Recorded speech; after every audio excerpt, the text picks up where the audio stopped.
Hello and welcome to the latest TV news with me, Andrew Kay. I'm joined from the studios today by an old friend, Martin Webb. And Martin, for many, many years, ran most of Brighton's pubs and bars, and very successfully. He went on to have a successful career as a writer of books on entrepreneurship and TV series about helping people find their business feet.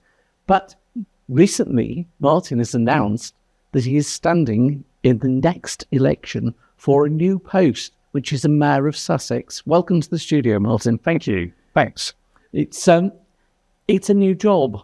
So does it come with guidelines, or is it something you're going to be able to invent? It's something new, so to some extent it can be invented. It can be made to fit the special situation of Sussex. But there are other examples of mayors, for example, Andy Burnham of Manchester, yes, who have done fantastic jobs of revitalising their areas. And that's what I want to do for Sussex. So the reason they're having the new mayor, the government have decided we need a mayor in Sussex, is to take various functions that central government currently do in Whitehall and move them to Sussex. So a locally represented person can listen to local Sussex people and tailor solutions precisely for the county, rather than it just be done by government, people who don't know Sussex. So things like transport policy, housing policy, getting investment into the county, overseeing public safety and police, and transport. So those are the major roles, and they're currently done by central government, and the idea is to bring them down to Sussex. Do you think people realise that it's such a big role? Because I think most people's vision of a mayor is someone in red robes with a bit of fake fur around the edges and a big gold chain turning up to functions. It's a sort of ceremonial role. Yeah, I think you're right. I think there's a lot of education still to be done around the role. I think people are just beginning to tune in through social media that the new mayor is going to be coming probably in May next year. And I think you're right. Yeah, I mean, mayors are traditionally people who go around with ceremonial chains, cut ribbons, open fates, go to school functions and stuff like that. This mayor, as Mayor of Sussex, is the opposite of that. This is almost like a mayor on steroids, an action mayor. And the idea is the mayor makes things happen in Sussex that makes Sussex a better place. So we try and get more investment into the county. We shout about Sussex products. We try, I mean, one of my ideas is to set up a massive trade fair in Sussex, that we get international delegates coming from the USA, from Europe, Paris, Germany, and we get people to come and see how good our products in Sussex actually are. We've got so many growers, manufacturers, makers, services, fintech companies, particularly in Brighton with the fintech companies.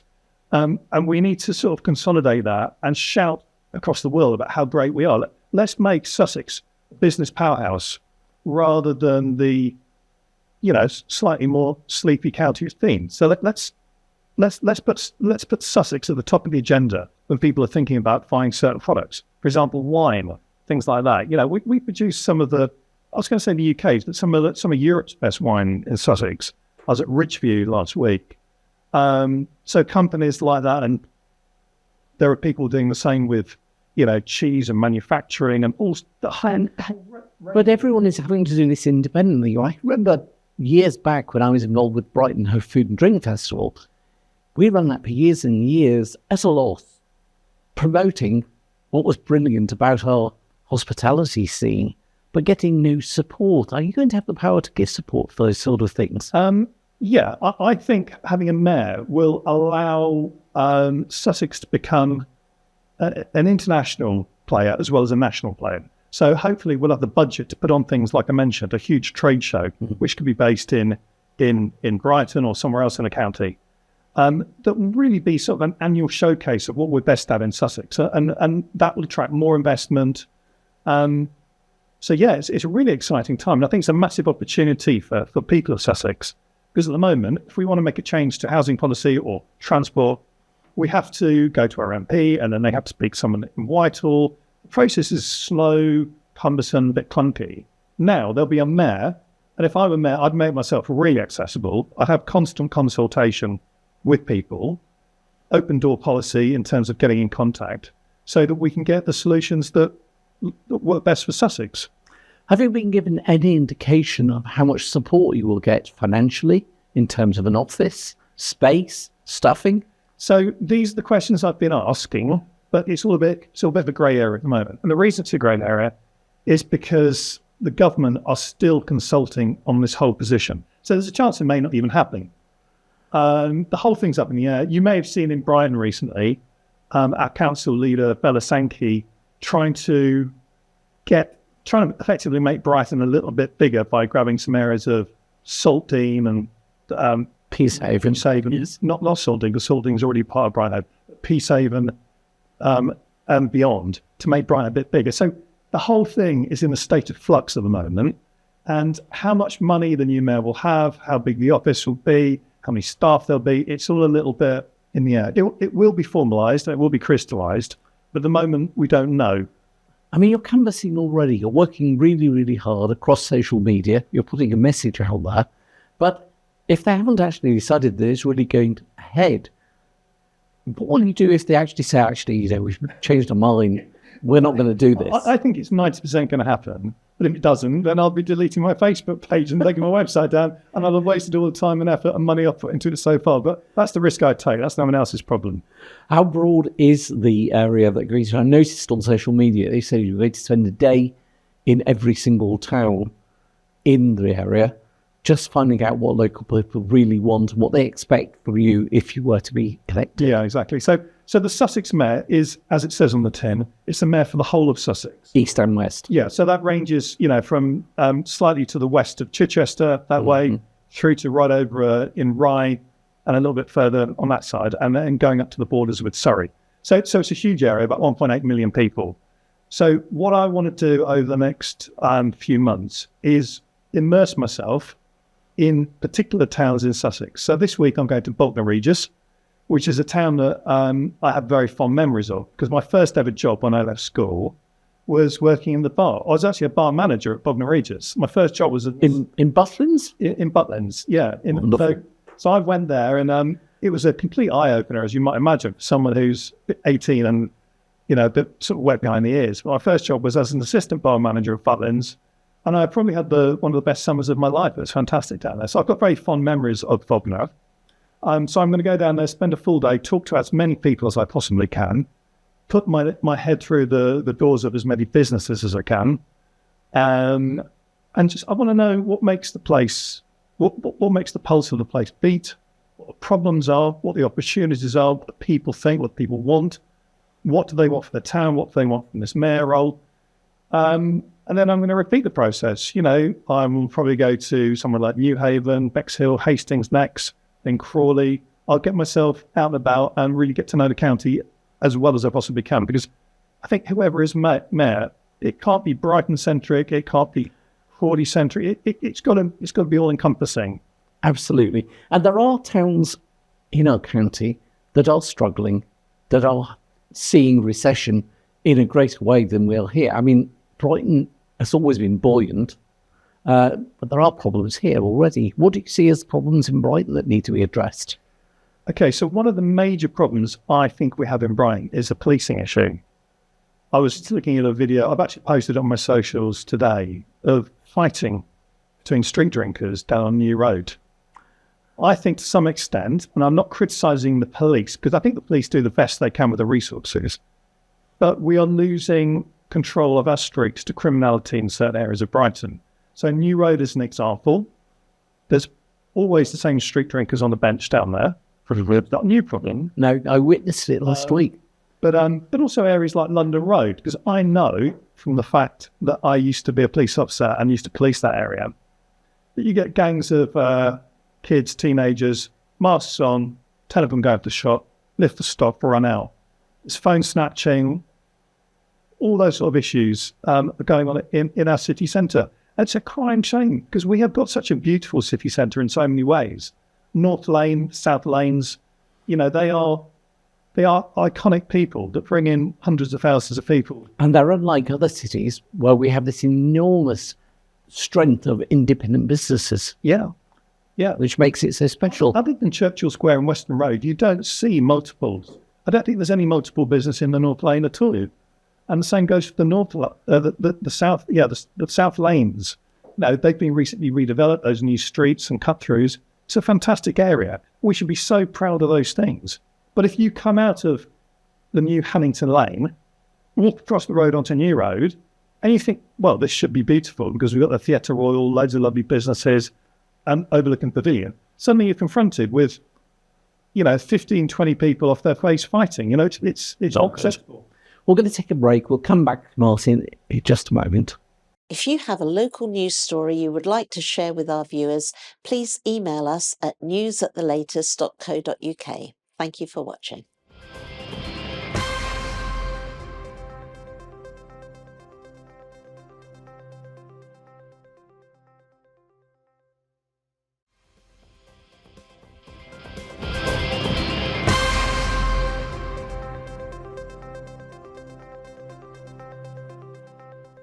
Hello, welcome back to the latest TV news with me, Andrew Kay, and my guest today is Martin Webb. Martin, we were talking before the break about street fighting in Brighton, and you mentioned something about London Road and shoplifting, which I noticed recently. There's been an announcement that they're not going to bother prosecuting people who are arrested for shoplifting because it just takes up too much time in the courts. Is that not giving a licence to shoplifters? Yeah, just to clarify what you said. So the other day, Katie Bourne, who's the current police and crime commissioner, did the media rounds, and she said the police have given up arresting people because the courts don't give them any sort of meaningful sentence. So the police have thought, well, there's no point arresting them. Now, I completely disagreed with her because I think that if the grounds permit, shoplifters, if they're caught, they should always be arrested. Because from what I know about criminals and offenders, they don't like being arrested because it means getting handcuffed, it means being put in the back of a car, it means being searched, sometimes intimately, at a police station, and then you get taken to custody where you wait about an hour to get processed, and you wait several hours for your solicitor to turn up, and then you wait a couple more hours to be interviewed, and then you get sent home on the bus, and then you're told to go to court.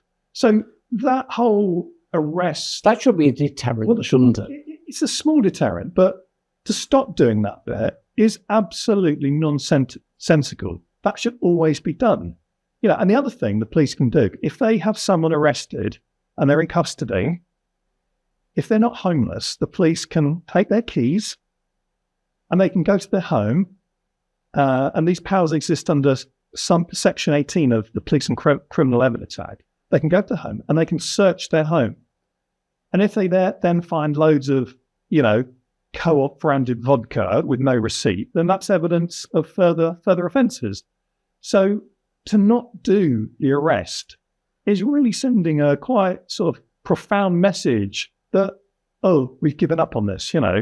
It's terrible. People need to be arrested.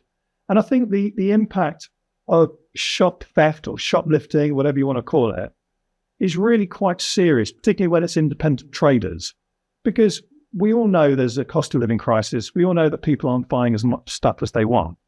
So if you're running a nice clothes shop in the North Lane and somebody nicks a couple of jumpers or T-shirts or a pair of shoes, that massively impacts. That could be your profit of the week. Exactly. It's a really insidious, insulting crime, and it's not a trivial matter at all. But you're also seeing that there were gangs that you were seeing going in. So that's actually the first step on the ladder to organised crime.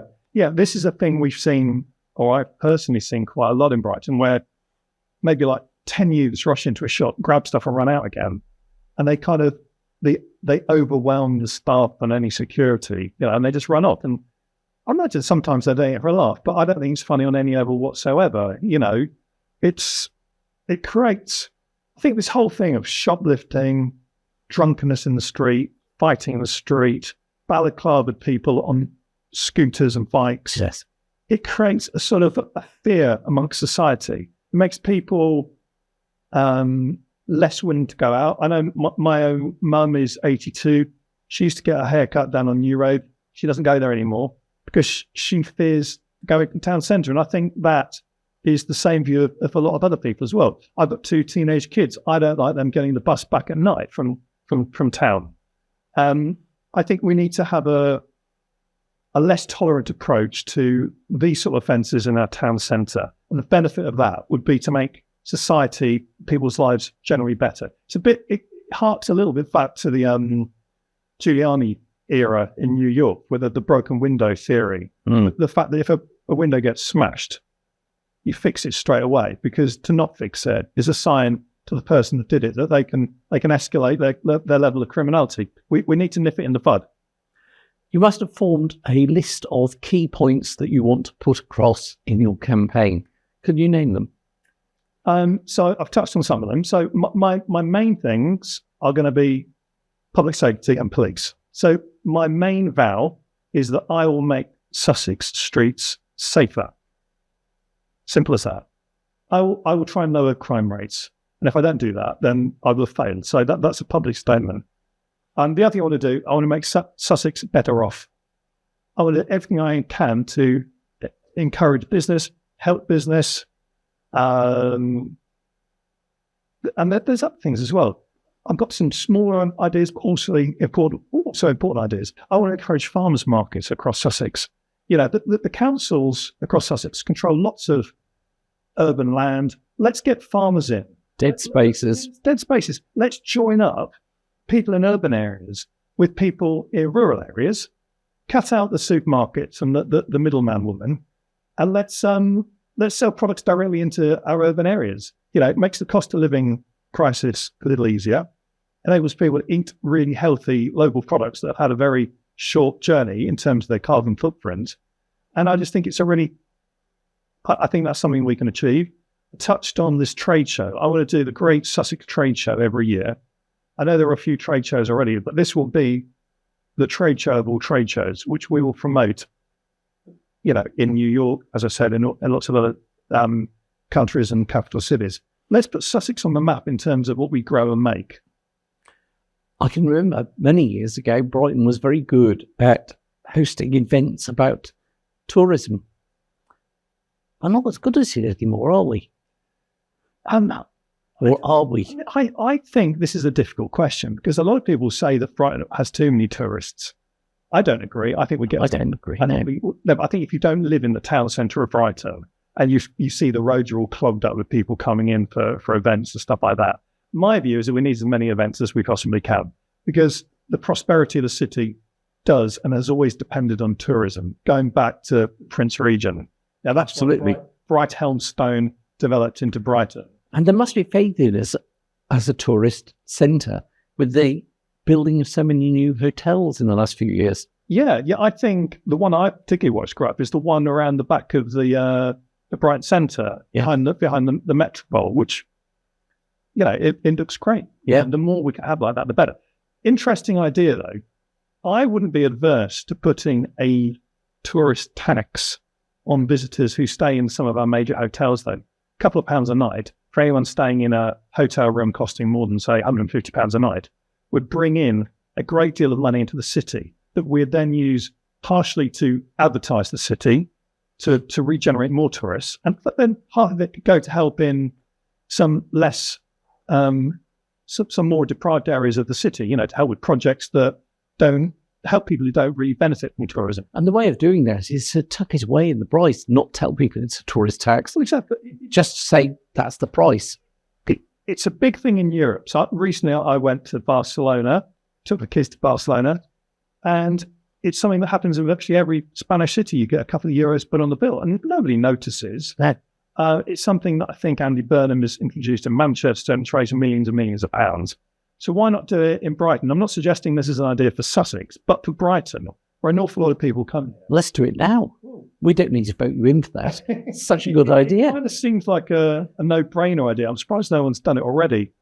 But let's raise millions of pounds to benefit people who aren't part of the tourist boom, you know, are slightly more, you know, our communities that don't benefit from the town centre being full of money all the time, you know.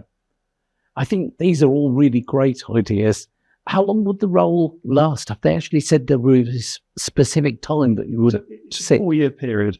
So I think that's enough time. It gives you enough time to actually put things in action and get them done. I mean, if I got elected, I would be straight in, bang, day one, feet on the ground running. But I reckon you'd want to see results within 12 months.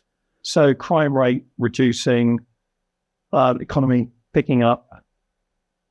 Yeah, I think 12 months would be enough time to start seeing those. Seeing some effects. Yes. Yeah. Now, last week you made a major announcement. You'd originally stood under the flag of Labour. You're now going to run as an independent. Tell me quickly why that. So the reason is, I've been a Labour supporter all my life. I come from, my granddad was a Durham miner. My family are just all Labour. I was just brought up in a Labour sort of household. But recently, I've realised that this particular Labour government isn't going in a direction I can fully get behind with my full heart. There's the obvious things like, trying to take money off disabled people, pensioners and stuff like that. But there are things that are more specific to Brighton and Sussex as well. So, for example, increasing the national insurance contribution on employees' wages. It went from, I think it's gone from 13.8% to 15%, on the level at which it kicks in has dropped down to 5,000. So everyone I know who works in hospitality, restaurants, hotels, small businesses, they've all stopped hiring. It's a tax on jobs.